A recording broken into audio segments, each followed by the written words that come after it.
My hero academia जिसकी ending हो चुकी है, आज हम उसी के ऊपर बात करेंगे। लेकिन उससे पहले मैं उन सबको थैंक यू बोलना चाहता हूँ जिसने मेरे पुराने वीडियोस को देखा है।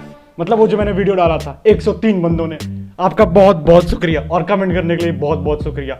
लेकिन उससे पहले तो कैसे हो, आज हम बात करने वाले माय हीरो एकेडमिया के ऊपर। और अगर तुम मुझे बहुत पहले से फॉलो कर रहे हो, मतलब सब्सक्राइब कर रखे हो, तो तुमको याद होगा मैं बीच में माय हीरो एकेडमिया का हिंदी एक्सप्लेनेशन ला रहा था सीजन 1 का, और उसके बाद बीच में रुक गया। लेकिन आज हम उसी MHA यानी माय हीरो एकेडमिया के एंडिंग के बारे में बात करने वाला हूँ। यस, माय हीरो एकेडमिया का एंडिंग हो चुका है, मांगा खत्म हो चुका है और पूरे 10 साल बाद फाइनली हमें उसका एंडिंग देखने को मिला, जहां हमारा मिडोरिया ऑल फॉर वन को हरा के वर्ल्ड का ग्रेटेस्ट हीरो बन चुका है, जिसकी फाइट के बारे में हम आगे बात करेंगे। लेकिन उससे पहले मैं बात करना चाहता हूँ कांचन के ऊपर, यानी मेरा फेवरेट कैरेक्टर इन MHA। जिस बंदे ने भी MHA देखा है उसको कांचन बिल्कुल पसंद आया होगा।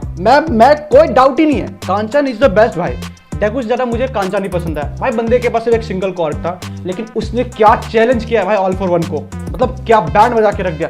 एक सिंगल कॉर्ड और मल्टीपल कॉर्ड के यूजर, जिसके पास बहुत सालों का एक्सपीरियंस है, पता नहीं कब से साला जिंदा था, 100 साल से होगा या फिर 15 साल से ऑल फॉर वन, लेकिन उसको कांचन ने कुत्ते की तरह ट्रीट किया भाई। उसको बोला ऐसे कैसे बबुआ, हम भी यहाँ पे हैं। और भाई कांचन ने उसको उसकी याद दिला दी जिसने इस सब की शुरुआत की थी। जी हाँ भाइयों, मैं बात कर रहा हूँ हमारे सेकंड वन फॉर ऑल के यूजर।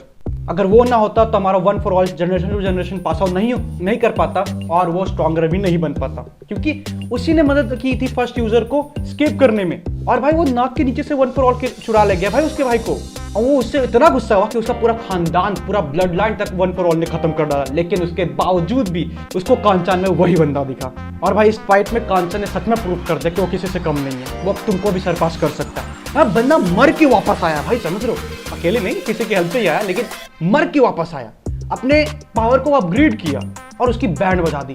और भाई उस मोमेंट ने उसने ऑल माइट को भी सरपास कर दिया, जहां पे हमें देखने को मिलता है कि ऑल माइट उसको प्रेज कर रहा है और उसको अपना आर्म गियर दे रहा है। वाह कसम भाई, क्या सीन था भाई। इसके बाद हमें बहुत सारे हीरोज के फाइट्स देखने को मिलते हैं और सबने लगभग अपनी लिमिट्स को सरपास किया और वन फॉर ऑल की बैंड बजा दी भाई।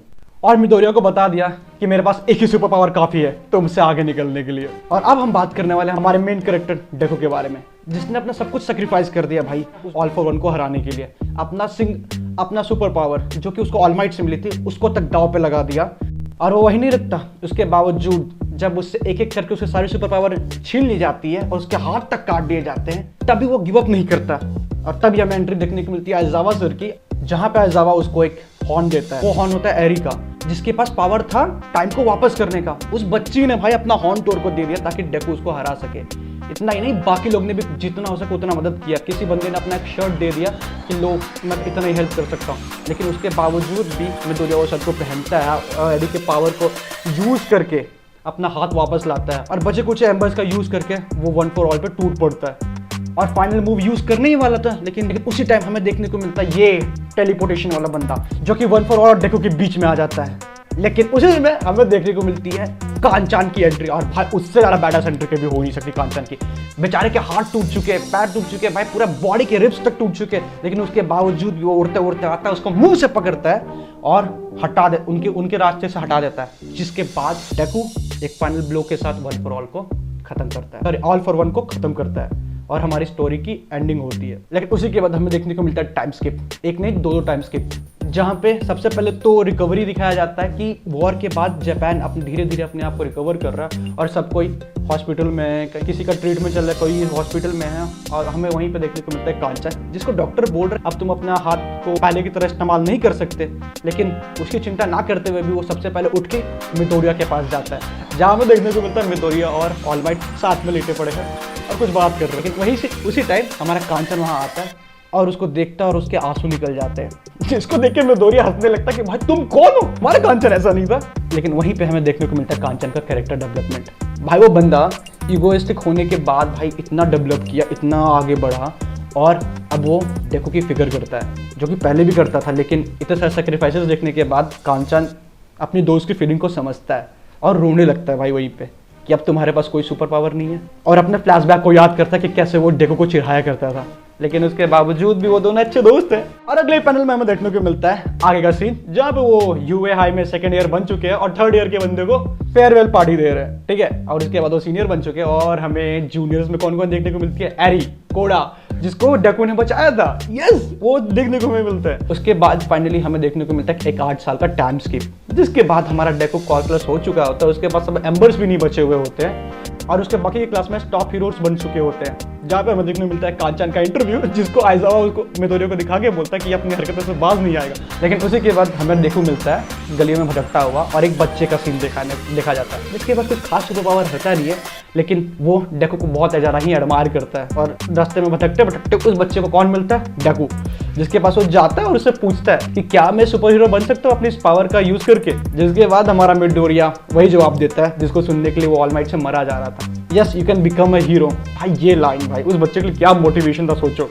लेकिन उसी के बाद हमें एक पैनल दिखता है जहां पे हमारे को दिखने को मिलता है ऑल माइट, जो कि उसके लिए एक शूट लाया होता है जैसे उसने फाइनल बैटल में one for all against use किया था।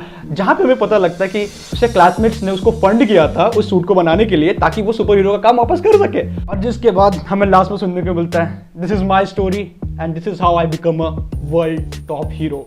और उसी के बाद हमें एक पैनल में देखने को मिलता है कोरिया अपने न्यू शूट के साथ, भाई वो भी हीरो वर्क, वो भी पूरे क्लास 1A के साथ। और ये थी हमारी माय हीरो अकेडमिया की एंडिंग। लेकिन ये सब यही नहीं रुकता, मुझसे बहुत सारे पैनल्स मैंने बहुत ज़्यादा स्किप किया क्योंकि वो स्पॉयलर्स हो जाएंगे भाई, जो कि एनिमे आ रहा है तुम उस पर देख सकते हो। And this is me saying good by two MHA because I love the journey. भाई मेरे को आज तक याद है वो दिन जब मैंने पहली बार माय हीरो अकेडमिया देखा था। उस समय सीजन 2 तक बस रिलीज हुआ था और मैं भागा घर से अपने दोस्त के पास गया था कि भाई इसका सीजन 3 मुझे लाके दे, कहीं से भी लाके दे, जिसने मुझे सीजन 1 और सीजन 2 दिया था। जिसके बाद मुझे पता चला कि भाई सारे एनिमे एक साथ नहीं निकलते, उनके भी सीजन्स होते हैं। सही में उस समय 11th में, ठीक है, नया एनिमे देखना चालू किया था। और फिर उसके लिए मैंने कितने साल वेट किया, कम से कम 2 साल वेट किया, तब जाके सीजन 3 सीजन 4 उसके बाद कंटिन्यू होते गया। तो भाई ये था मेरा फेयरवेल MHA को, क्योंकि मैंने इस जर्नी को बहुत ही ज़्यादा इंजॉय किया भाई। So thank you for watching, see you in the next video. और अगर वीडियो पसंद आया तो वीडियो को लाइक कर देना और चैनल को सब्सक्राइब भी कर सकते हो, तुम्हारे ऊपर है।